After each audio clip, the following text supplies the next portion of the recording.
rouletter navigates through political correctness, one Lyft ride at a time. Please welcome Ellen Sweet.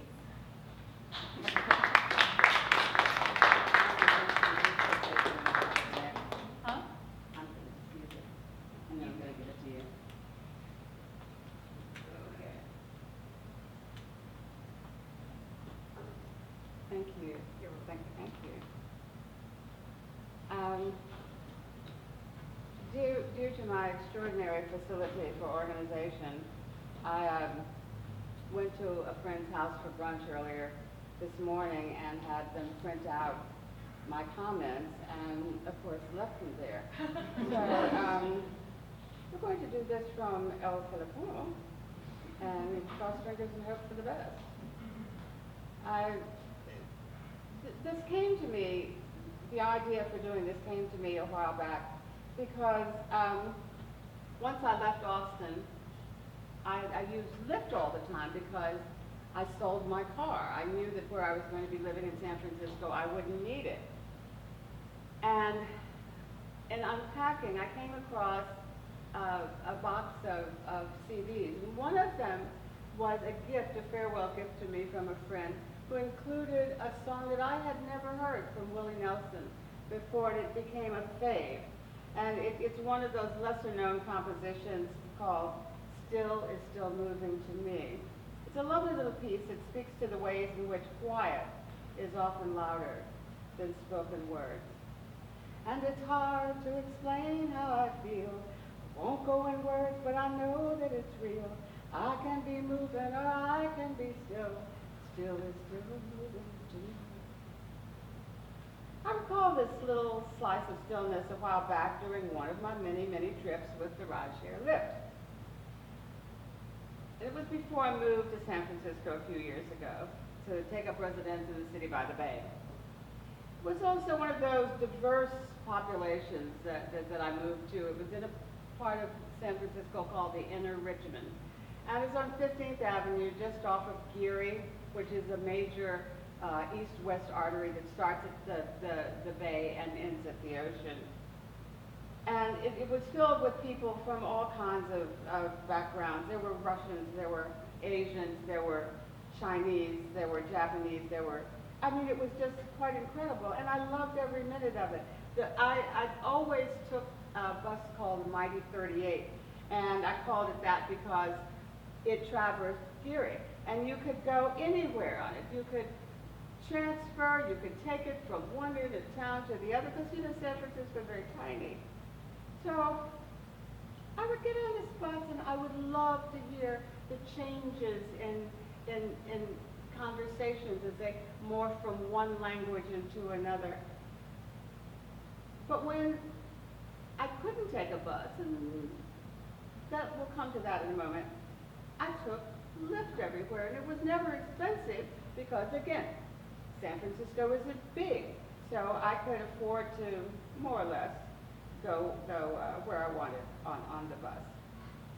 Now, if you have been to San Francisco before, or even if you haven't, you know about the hills. Well, we lived in the Inner Richmond in a part of the city that was almost flat. There was never much of a hill more than that. And I could walk up, I could walk down, and I loved to be able to walk. The buses to other parts of town, of surrounding cities, stopped running at 8 o'clock. So it made for staying in the city pretty easy. And if you wanted to go outside, well, you rented a car or you went with somebody else who was going the same way. Now, the person I moved in with had this incredible row house. It was a pale gray-green, and I lived on the 3rd floor, and I had a little balcony, and I could sit and do my writing. And that was until she and her husband got a divorce. At which time the greedy bastard insisted on having her buy out his share of the house to the tune of $250,000, which as a school teacher she could not afford. So my hard drinking, pot smoking, shit kicking, expletive slinging landlady and I were forced to move to Marin County to live with a mutual friend of ours who had a wonderful house in Mill Valley at the top of the hill. Now, from there you could see the ocean and the bay one way, you could see mountains and trees the other way. There were always flowers blooming, and it was pretty darn wonderful if you had a car. If you didn't have a car, you took Lyft, because even school buses couldn't come up these narrow, windy, windy roads. So the good news is you could see the ocean from her dining room. The bad news was that was about all that was happening at the top of that hill. So that's how I learned to love Lyft.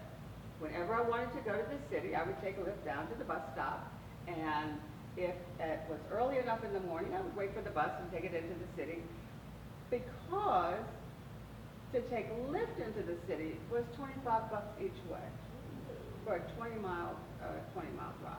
It was pretty awful, and it was just not something I could afford. So I hated catching rides all the time from my housemates. So in the 3.5 years I was there, when I could never find a place that I could afford, I took many a Lyft ride, and I got to know the drivers, and they were really almost always very interesting.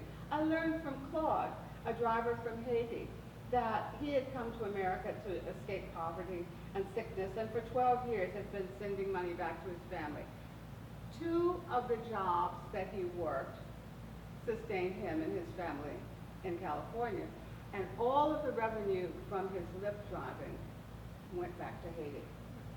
I knew this because when I get into the car, I always say, good morning, which is rare because I'm not often up in the morning. Good afternoon, good evening. And I learned this because years ago, when I traveled a lot to the Caribbean, I learned a very important lesson from a shopkeeper, and that was this. Walking along, I see something in the shop window, and I think, I wonder if I can afford that. And I go in and I say, excuse me, how much is that doggy in the window? And the shopkeeper would just look at me. And I said, oh, well, she didn't understand what I said. The little one, the one with the waggling tail. And she would just look at me and she said, you're not from here, are you? No. And she said, on St. John, when you walk into a shop, you always say good morning or good afternoon, and then you transact business. So I learned from then on, anytime I went into the post office, I walked in and I said, good morning. And I would say it to the person behind the counter, but all the people in line would turn and say, good morning. And so after multiple choruses of good mornings, you got up to the desk and you had learned your lesson. So I learned how to get into the Lyft car and say, good morning, good afternoon, good evening. And they were often so surprised that I would speak that they would, I could immediately feel them opening up and saying, good morning, good afternoon, good evening. So I met, in addition to Claude, I met Bree.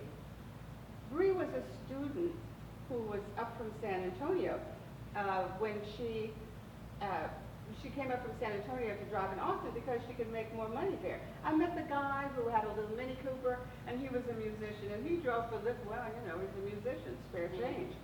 I didn't want to come across as a walking commercial for Lyft, but I gotta tell you, if you take the time, here and everywhere I've met interesting men and women from origins as far-flung as Morocco and as close by as Temple, Texas. At one point, I thought that was one word, Temple, Texas, because that's how most of the people that I met from there pronounce it. Where are you from? I'm from Temple, Texas. I've listened to a driver who was displaced by Katrina, who moved to Galveston, who was hit by a storm there, who moved to Houston and was hit by a storm there, and moved to Austin, and he says he's not moving to any place anymore that isn't at least 50 feet above sea level. I've always remembered a San Francisco pot smoker who, when I got into the car, I took a deep breath and I thought, well, whenever I get where I'm going, I will be high. And it took us forever to get there because he thought he was driving too fast, and I promise you he was not. I never reported him, but I did report the drunk driver who ran a red light because I realized he was dangerous. I took notes from the Korean driver who told me where the best places were to eat Korean food here in Austin.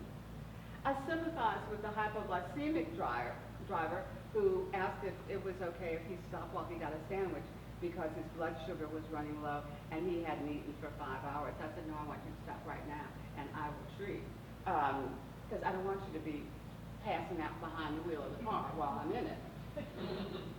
I delayed getting out of the car driven by a grandmother who was approaching retirement age. She was almost 66, and she wanted to show me her most recent grandchildren, but she also wanted to talk to me about being retired and what to do about picking an insurance company. And then she wanted me to show me her most recent grandchildren from her son and daughter-in-law, who already had 4 little girls, and they were hoping that this would be a boy. And I looked at them and I thought, you know, they really look like little pink poached chitlins, but I'm not going to say that to her. I'm going to tell her that they were representative of Mother Nature's most generous gifts. She liked that. In Atlanta, I met Carl, who was from Mali.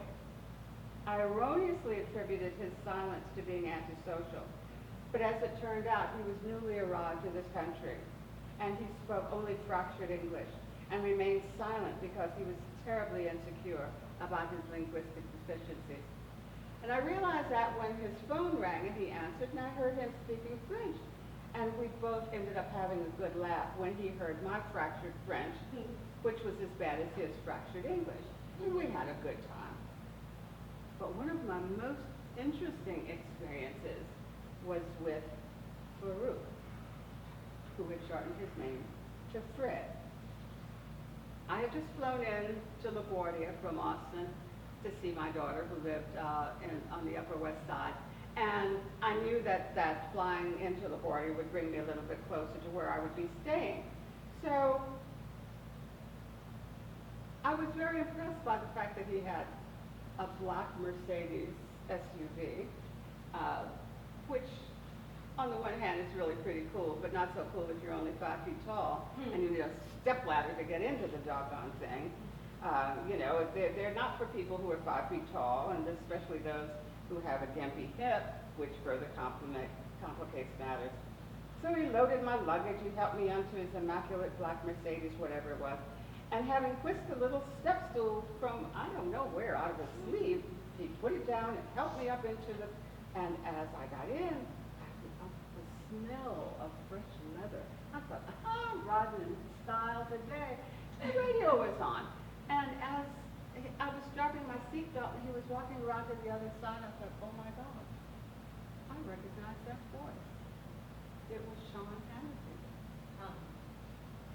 And I took a deep breath and I said, okay, here's my opportunity to talk to a real live Trump supporter and see what, if anything, is happening above his neck.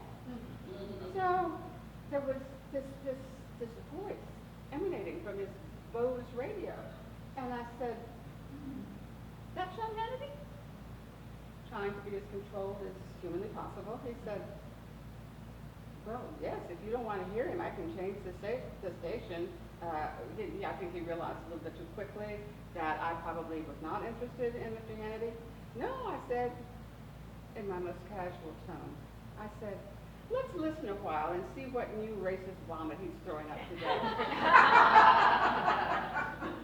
By now, we're heading for the Cross Bronx Expressway, and there's no turning back. There's nothing he can do about it. Oh, Fred, desperate to change the subject, kills the Bose and asks me about where I've come from, where I've flown in from, how was my flight, and what airline I'd flown up on. You're not getting off that easy, brother. We're going to talk about this. So when I told him I was coming to visit my daughter, who was an aspiring geologist, bingo, Fred was an environmental sciences major.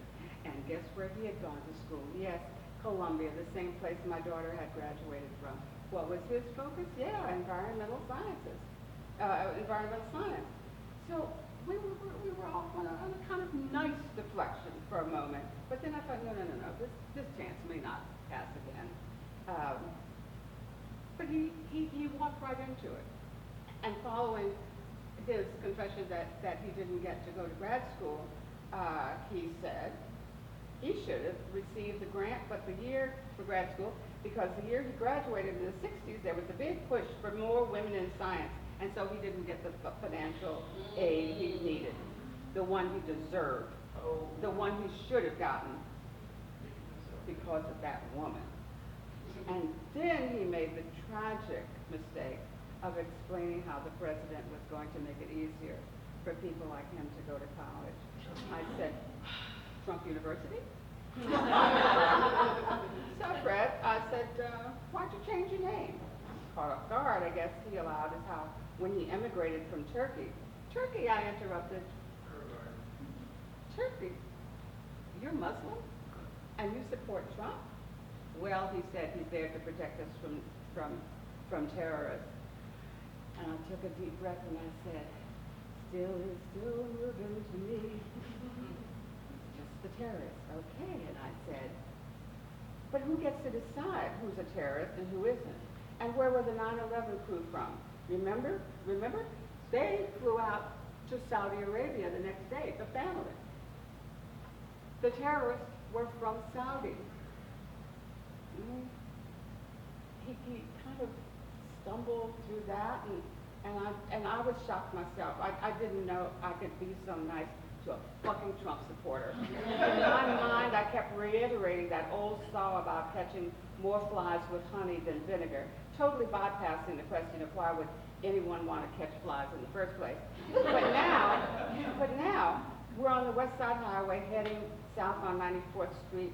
We probably can't get there fast enough for Fred, but I couldn't let up now. So I said, Fred, help me understand why a thoughtful, considerate man like you would support someone who is a pathological liar, an adulterer, a vulgarian who probably couldn't find Turkey on a map.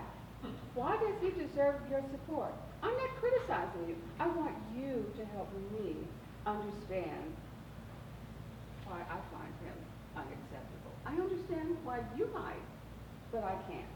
And now we're at 94th and Broadway, and all he has to do is make a left turn. We can see the canopy is straight ahead of us, and I know he's thinking, oh my God, I don't have to talk to this woman anymore, and I don't have to listen to her either. We're waiting for the light to change so we can turn onto 94th. Fred knows he's been unable to defend Trump. He knows fake news is nonsense. But he continues. Trump just wants to keep us safe, Fred said, with one last-ditch defensive effort. He retrieves the step stool, takes my luggage in for me, helps me down from the black Mercedes-Benz SUV, and even gives me a little hug and wishes me well. For a second, we look at one another and quietly smile and nod. But still, it's still moving to me. But more recently, I met Carol, easing up from Medicare. She undecided. This is Carol number 2. She was deaf, profoundly deaf, and she had just received a cochlear implant. And there's a little sign on her dashboard that says, "Be patient, I am hard of hearing."